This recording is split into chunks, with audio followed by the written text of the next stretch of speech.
Hello, I'm Brad Phillips. I'm here for Puppy Steps Training. Today we got Zoey with us. So this demonstration is for North Star Goldens. We did an 8-week boot camp for them, and we're very excited to show you what they've learned.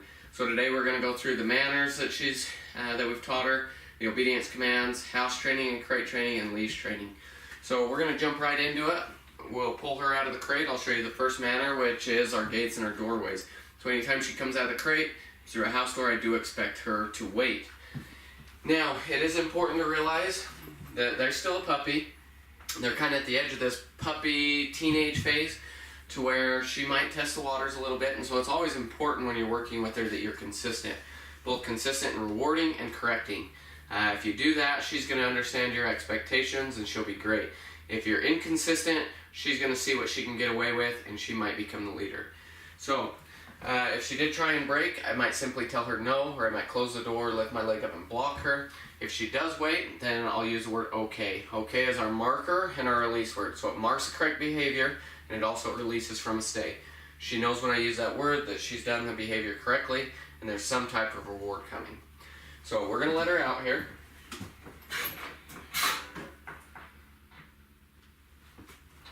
Okay, good girl. Now, I'll show you the house door when we do go outside, but the other thing I'm going to do is I'm going to hook a leash on her real quick. Good girl, good girl. Now, the other thing to know is this behavior that she's doing here. We consider this her greeting. So anytime I call her to me, come here, come here. Before I give her any attention, I expect her to sit. Should be an automatic behavior. Oh, good girl. And so, one, it gets her eye contact, it gets her planted. She's not running around crazy, so it gives her something to do, but it's also a replacement behavior for jumping. So instead of jumping, trying to get to your face, trying to greet you, she knows that she has to sit, and then I'll go ahead and I'll give her that attention. Oh, good girl, good girl. Now, with jumping, we spent a lot of time working on that behavior, so we have taught her the command off. That's if she were to jump up on a person, or on a couch, or basically anything that she's not supposed to, I tell her off and expect her to get down. If I did have a hold of the leash, like we were on a walk and she tried to jump on somebody, I would give her a leash correction, which is 2 pops on the leash, and expect her to get down. Oh, good girl. So, it's also important, I guess on that note, if she did come running up to you and you thought she was going to jump, it's important that you never step backwards. As soon as you step backwards, it's a game, she's going to come quicker. Instead, I'll always step into them. That way I restrict the space, throw their timing off, but also if she did jump, I would bring my knee up and block her. Would you need to go outside? I'm going to take her out to the bathroom real quick, and then we'll jump right back in it. Expecting her to wait at the doorway. Okay.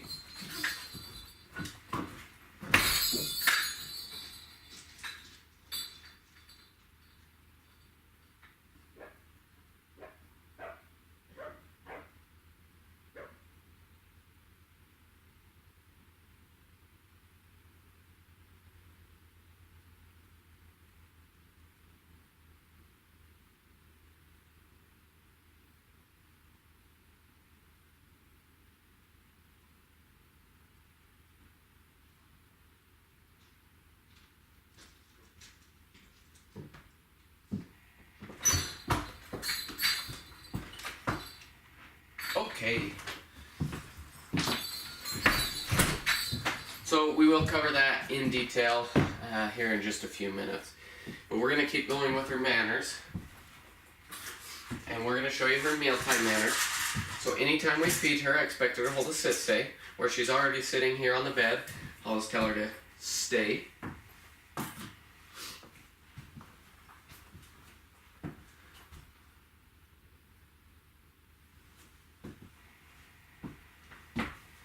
Okay, good girl, okay. Okay, good girl.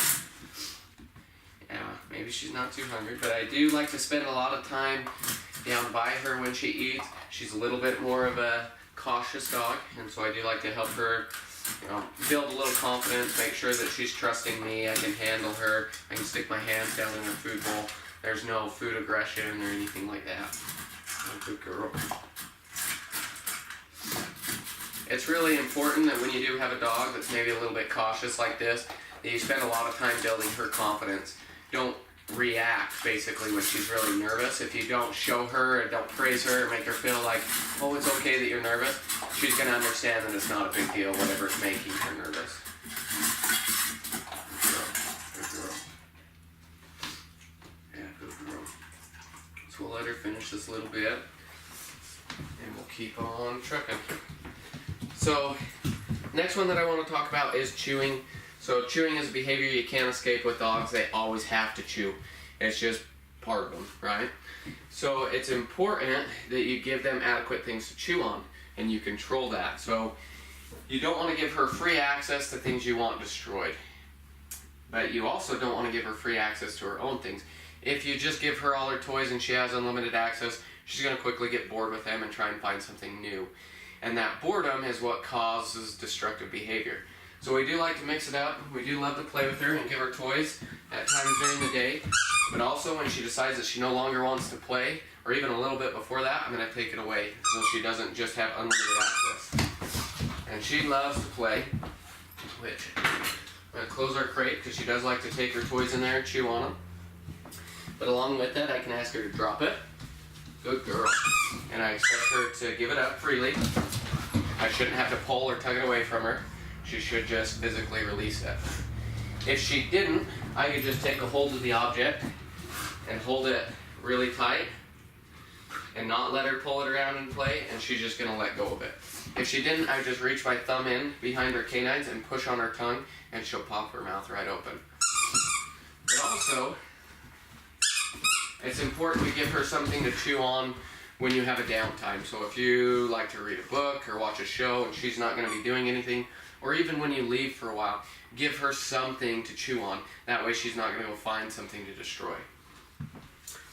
Drop it. Good girl. I also like to use toys a lot when my dog's playing with children. Kids are like the greatest thing to a dog. They're the perfect size. They run, they squeal. It's a lot of fun to chase them. And sometimes we just get a little carried away and either knock them over or might even nip a heel, something like that. So I want to avoid that at all possible, because sometimes that playful behavior can be mistaken for aggression. And so if I make a rule, for me, I make a rule with my kids that if they play with the puppies, they have to have a toy. That way it gives her something to go after. If she's running, she's not going to grab a heel because she's going to try and get the toy. And then if you also have a kid that's maybe a little bit nervous, they can then throw the toy away and it will direct her attention away from them. So, good rule of thumb there. Drop it. Good girl. Good girl. You can see she really comes alive with her toys. She loves them. Oh, good girl. Good girl. Good girl. Drop it. Good girl. Good girl. Drop it. Good girl. Don't drop it. So, we've also taught her to be very gentle with her mouth. And so if she does seem overexcited, I'll just ask her, I'll tell her gently and expect her to be very cautious, taking the treat. Gently. I don't want to feel her teeth. But that's also why I give it in the palm of my hand versus my thumb and forefinger. Is that way I can control the treat. Drop it. Alright, sorry. Ooh. Confused me. Gently. And I expect her just to be very cautious. Good girl. Good girl. So I believe that's it with our manners. So now we're going to move into our obedience commands. I'm going to start by showing you come and watch me. Those are our two most basic commands. We teach them from day one. And then I'll show you hand signals for sit, down, and stay. And then crate, go to bed, and leave it. So the first one is watch me. It's just to get eye contact. That's all I'm looking for. Watch me. Okay, good girl. When I have that eye contact, I have 100% of her attention. So this is a very easy command to work on, but it's actually a really important one for that sake that if you can get her attention, or if you can get her focus, you have her attention. And that's if she's running after something, or maybe you drop something in the kitchen, you just need her to quickly look at you instead of going after it. The second one that we'll talk about is the come command. It's really hard to show in here. But very simply, all I expect is her to come to me. Zoey, come! Good girl. Very simple. I don't like to do it inside for the sake of I don't like to overuse that command. And so I like to practice it more than I use it. the come, or that recall command, is, in my opinion, the most important command that you have. And I see a lot of people burn it because they're overusing it, especially in the house. So instead, if she's right here, I can, something like that, she's gonna come over to me. Good girl, huh? Yeah, that's a good girl. And so don't overuse the command. The other side of overusing it is if you know that she's gonna fail, like if she's just super distracted by something, and you can go and get her, don't call her to come, just go and get her, put a leash on her, walk away. Especially if you're in somewhat of a controlled environment, you don't need to overuse that command. But the other thing is you do want to practice it a lot, and so I practice it a lot on a long lead. That way I have control. I'll call her to come. If she doesn't immediately, I can reel her in. The other thing is she's getting to this age where if you did it right, you could call her conditioner, teach her to respond under pressure, and it would just really solidify that command. But I would not take her anywhere off leash until you know for certain she's going to respond to you. And please just don't overuse that command. So now I'll show you these hand signals for sit, down, and stay. So sit is just a scoop over the nose, just that simple motion here, close fist. Down, I'll take my hand flat and I'll take her down, and then stay is a stop sign. And we do have both a sit and a down stay. So I can show you. Come here. Sit, which is just that scoop over the nose. Down, stay.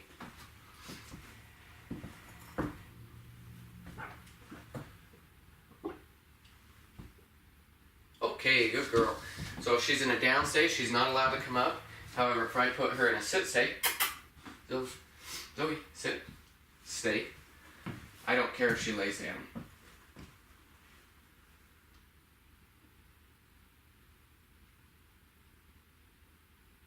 Okay, good girl. And so, remember, stays that stop sign. I'll show you the other two again. Come here. Oh, I don't want you in the bed, girl. Come here. Sit. Scoop over the nose. Down. And then, okay, good girl. Stay is that stop sign. But I'm not going to ask her to stay at that point. So the next two commands don't necessarily have a hand signal, but I'll always put myself in a position where she can read my body language. So for instance, Zoey, go to bed. Come on. There you go. Go to bed.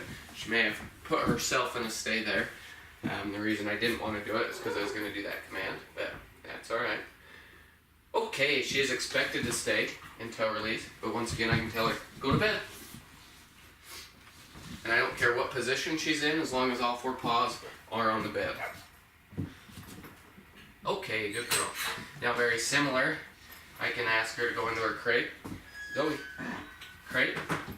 I can tap on the top, I can point, anything to orient my body towards the crate. And she's also expected to stay. Okay, good girl. So once again, crate.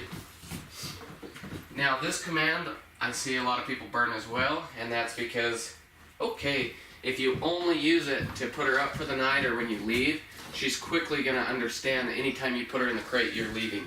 She's going to want to resist. So instead, if you can keep that light and fun, use it a variety of different times throughout the day, then it's just going to be a lot more enjoyable to her, and she's not going to have a negative association to it. Oh, you good girl.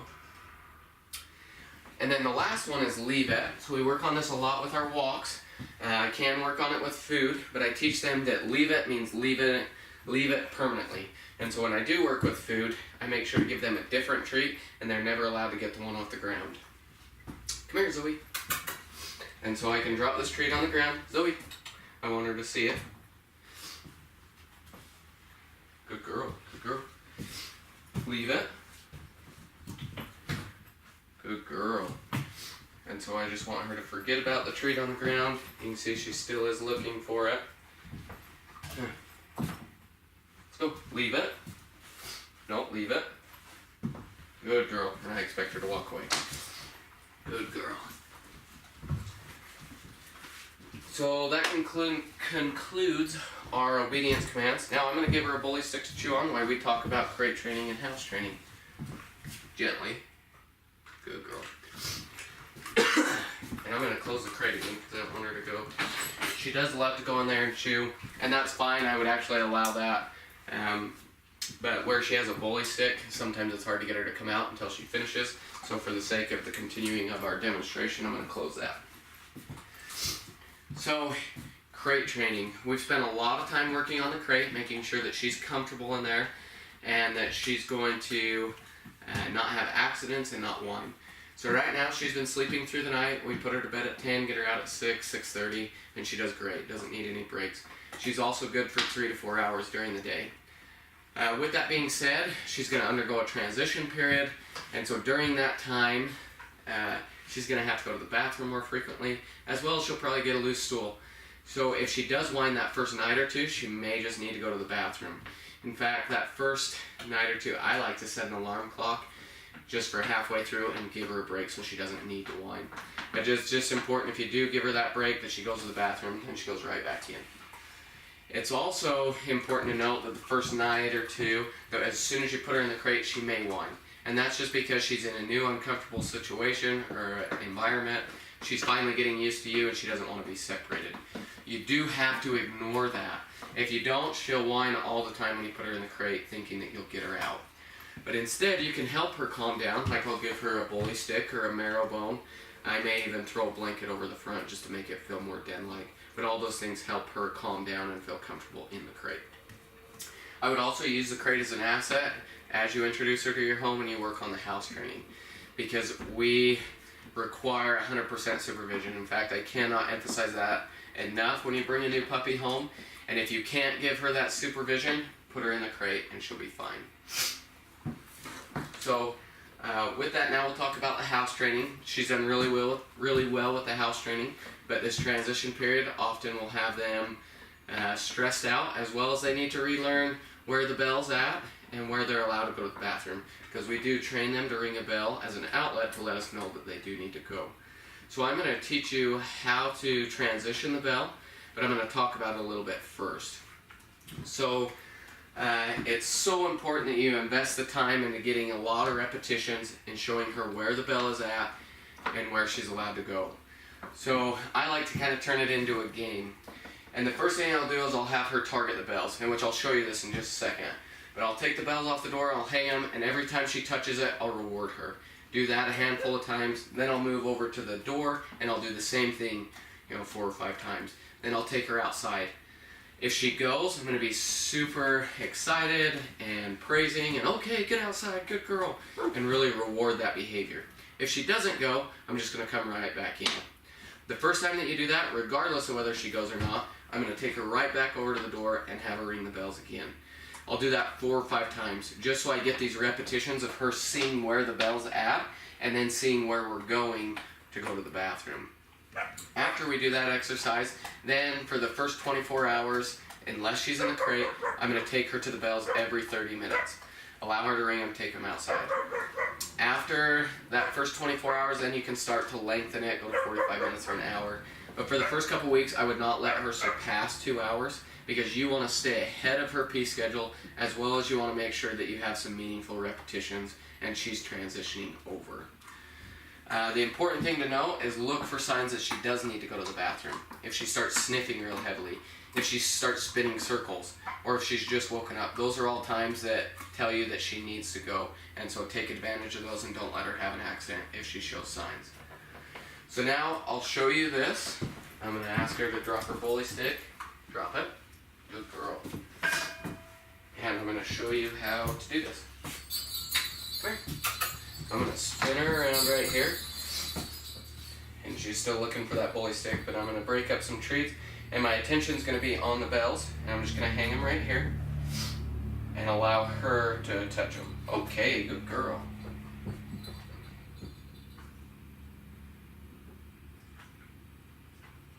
Come here. I'm actually going to step away from the crate. I feel like she's a little distracted with that. There you go. Good girl. Okay, good girl. Okay, good girl. So now after she starts wringing them off my hand, I'm going to take her to the door and do the same thing. Bring her around this side of me. Okay, outside, good girl. Okay, outside, good girl. Notice the wording. Okay, outside, good girl. Now I'm going to take her out. Okay, outside, good girl. Okay.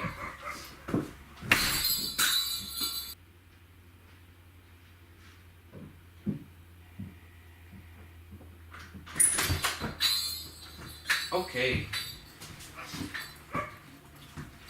So now if I were doing this at your home, that's when I would take her back over, have her ring him a couple times. Good girl. So now we're just going to briefly talk about our leash work, and then we're going to go outside and show you that walk. So we take them on two different types of walks. The first being a long lead or an off-leash walk. Until you are 100% certain that she's going to come back every time, don't let her off leash.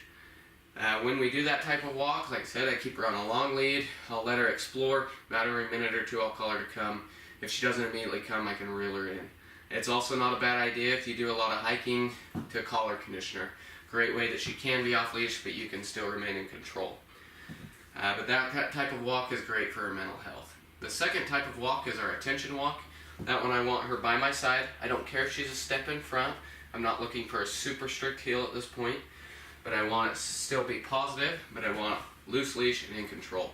And so we have two commands. Let's go signifies that we're moving, or we're making a corner, and easy if she starts to pull. So we'll go outside and I will show you that. Let's go. So when I start our walk, I do like to stop and get her attention. I'll ask her to sit. And that way I do have her focus to start. I will ask her let's go, or tell her let's go when we start to walk, as well as we make those corners. If she starts getting too far ahead of me, I'll tell her easy, pop her on the leash a couple times. And then I can also use the leash pressure. If she starts to move too far outside or walk into me, I can also use my knee to direct her. So pay attention to the way that she responds and this nice J shape in the leash. Let's go.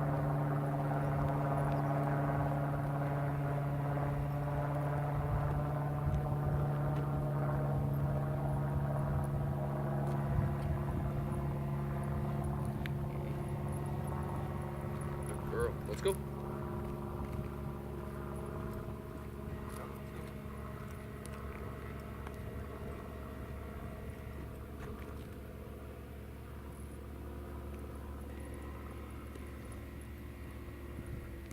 So just like that, if you do have any questions, don't hesitate to ask Jane or Cindy. When I do stop, easy. I want her to put her focus back on me though. So, but she's a sweetheart. Let them know if you have any questions. Thanks.